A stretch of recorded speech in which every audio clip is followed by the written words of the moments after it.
ये टुकड़े टुकड़े करने वाली गैंग का प्रताप है कि ये लोग ये भाषा बोलने लगे हैं। प्रधानमंत्री नरेंद्र मोदी ने राष्ट्रपति के अभिभाषण का जवाब देते हुए देश के टुकड़े टुकड़े गैंग का जिक्र किया। नमस्कार, आदाब, सत श्री अकाल, जय भीम, जोहार। मेरा नाम है नवीन कुमार। बहुत नारा लगाया करते थे गेरुआ टोली के लोग, टुकड़े टुकड़े गैंग। पढ़ने लिखने वाले छात्रों के लिए, शिक्षकों के लिए, चिंतकों, लेखकों, कवियों के लिए। लेकिन जानते हैं असली टुकड़े टुकड़े गैंग कौन है? भारतीय जनता पार्टी। अगर साथ आने से इनकार करोगे तो हम तुम्हारे टुकड़े टुकड़े कर देंगे। सीधा फॉर्मूला। इससे कोई फर्क नहीं पड़ता कि भाजपा आपके कंधों पर पैर रखकर ही यहां तक पहुंची है। जो मोदी के तलवे चाटने से करे इनकार, वो टुकड़े टुकड़े होने के लिए रहे तैयार। इस देश में एक और पार्टी के टुकड़े टुकड़े हो चुके हैं। 4 साल पहले भी उसके टुकड़े हुए थे, लेकिन इससे भाजपा का दिल नहीं भरा था, सो फिर से उसके टुकड़े टुकड़े कर दिए गए। उस पार्टी का नाम है शिवसेना यूबीटी और उसके नेता का नाम है उद्धव ठाकरे। और जिस नेता के कंधे पर तलवार रखकर शिवसेना यूबीटी के टुकड़े किए गए हैं, उसका नाम है एकनाथ शिंदे। इन्होंने ही शिवसेना के भी टुकड़े किए। महाराष्ट्र के पूर्व मुख्यमंत्री और मौजूदा उप मुख्यमंत्री। इसीलिए कह रहे हैं कि भारतीय जनता पार्टी है भारत का असली टुकड़े टुकड़े गैंग। क्या किसी ने भारत की लोकतांत्रिक आत्मा के टुकड़े किए होंगे जो भाजपा ने किए हैं? यह नया भारत है जहां टुकड़े टुकड़े कर देना राष्ट्रवाद का पाजामा बना दिया गया है। जब चाहे इसका नाड़ा खोलकर खड़े हो जाओ। और अब तो यह भी पूछा जाने लगा है कि क्या अगला नंबर अखिलेश यादव की समाजवादी पार्टी और नीतीश कुमार की जेडीयू का है? तो मोदी जी, आप सीधे ऐलान ही क्यों नहीं कर देते कि इस देश में भाजपा के अलावा कोई पार्टी नहीं रहेगी? अगर पॉलिटिक्स करनी है तो बीजेपी से ही करनी होगी, और नहीं तो हम टुकड़े टुकड़े कर देंगे, बर्बाद कर देंगे। ईडी, इनकम टैक्स, सीबीआई पीछे लगा देंगे।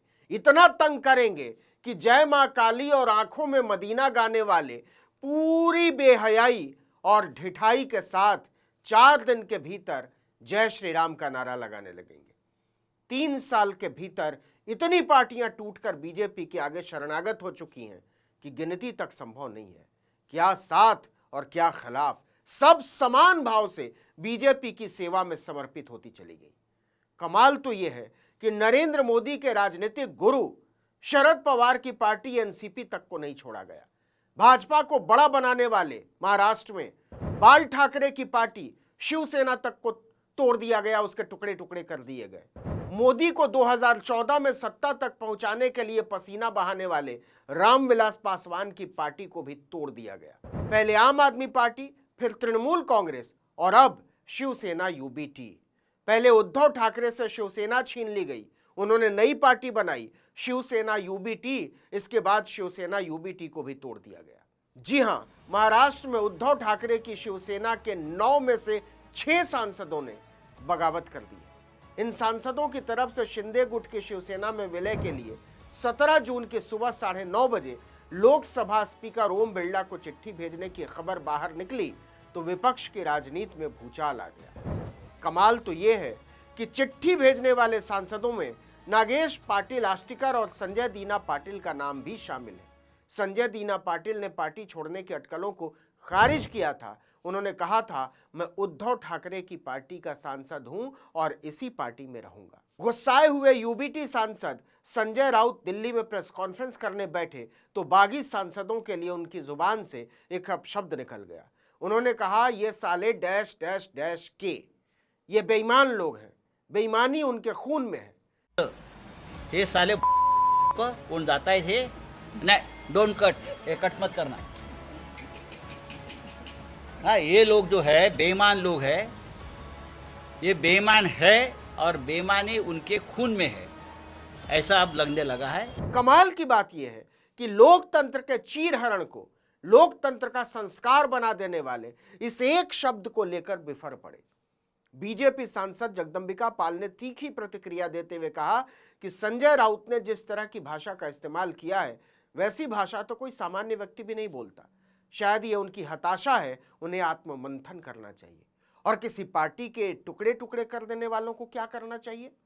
इस पर जगदंबिका पाल चुप मार गए। तृणमूल कांग्रेस के बागी सांसदों के एनसीपीआई में विलय के सवाल पर जगदंबिका पाल ने कहा कि इसका बीजेपी से कोई लेना देना नहीं है। मतलब कमाल की मासूमियत है। उन्होंने कहा, पश्चिम बंगाल में जिस तरह जनता ने तृणमूल कांग्रेस को हराया वो जनता का फैसला था। उसके बाद अगर 69 विधायक और 20 सांसद पार्टी छोड़कर गए हैं तो इसकी वजह यह है कि उन्हें सत्ता से दूर रखा जा रहा था। ओह, क्या बात है।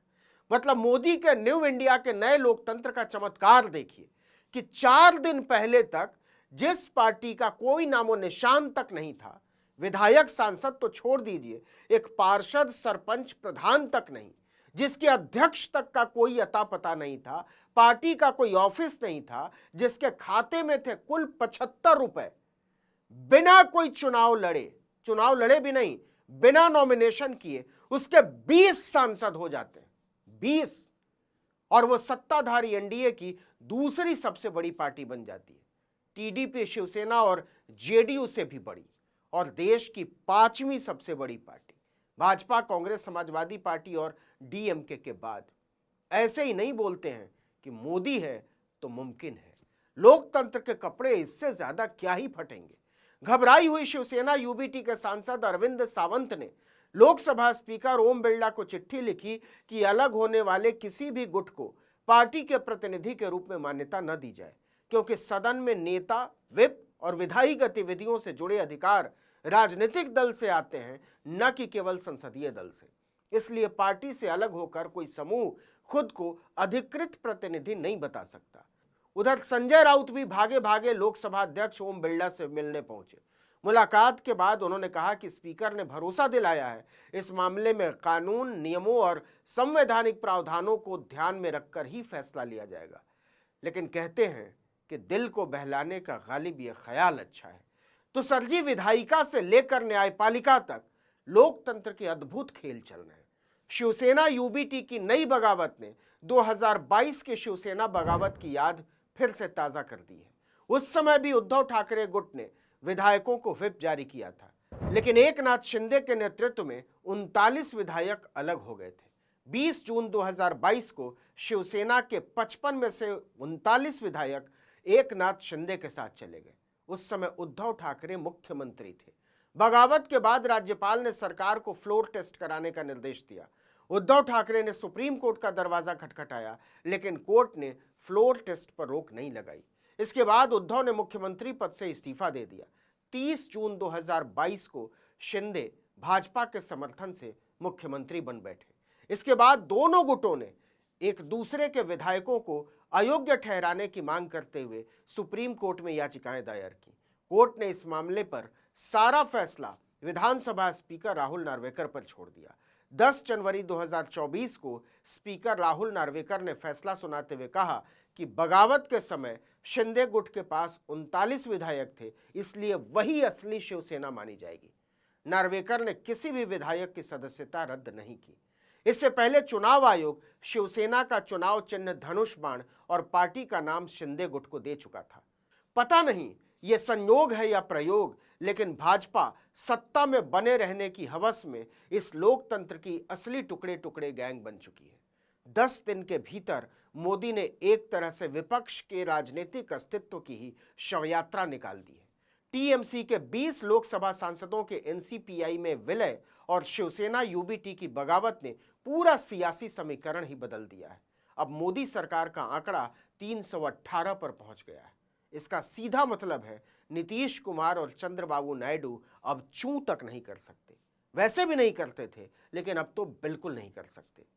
और अब तो एनडीए का हर छुटभैया नेता कहता घूम रहा है कि टीम मोदी की तरफ से इशारा मिले तो वो कोई भी पार्टी तोड़ देगा।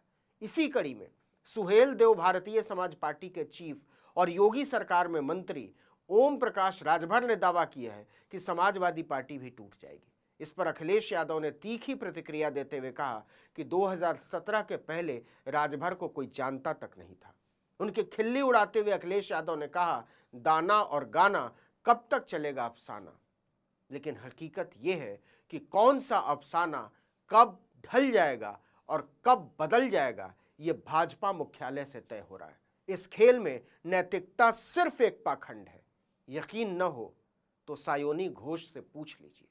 इस वीडियो में इतना ही, लेकिन अगर आपने आर्टिकल 19 इंडिया को अब तक सब्सक्राइब नहीं किया तो फौरन कर लीजिए। बेल आइकॉन दबाइए, घंटी जैसी आकृति, लाइक कीजिए और कमेंट करके बताइए हमारा वीडियो आपको कैसा लगा। हमारा ट्विटर हैंडल है article19_India और मेरा ट्विटर हैंडल है नवीन जर्नलिस्ट। नमस्कार।